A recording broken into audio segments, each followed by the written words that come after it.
Alright. So, once ready na yung trading account mo, meron ka ng trading account, next na kailangan mong gawin is i-download yung MetaTrader 4. So, asan ba yun? Ayun. So, ano yung ginawa ko? I-click nyo lang to sa baba. Our trading app. See other platform. Click mo lang yun. Tapos, MetaTrader 4 for PC. Siyempre, kung ano yung gamit mo. No? So, MetaTrader 4 for PC. Ayan. So, click mo lang yung download.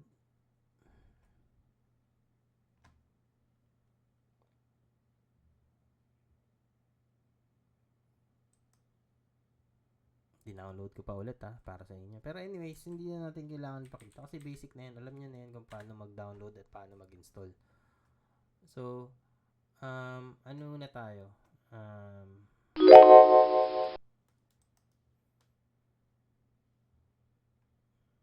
Pakita muna natin sa inyo ngayon kung paano mag-login.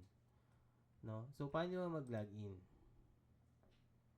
So, para mag-login, all you have to do is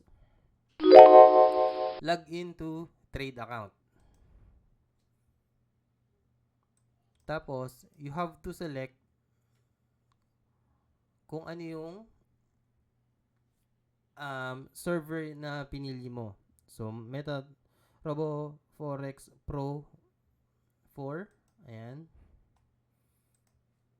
Or Pro kung ano man yung Pro na napili mo or kung ano man yung Pro na binigay sa inyo.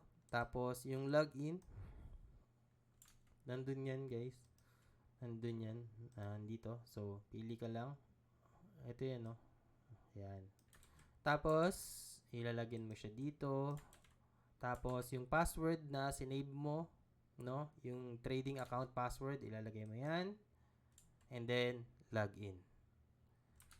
Guys, never, ever share your trading account username or password to anyone.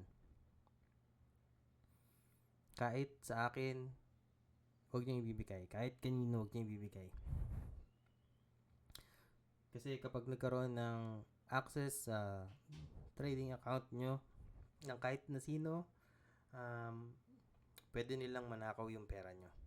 Okay? Okay?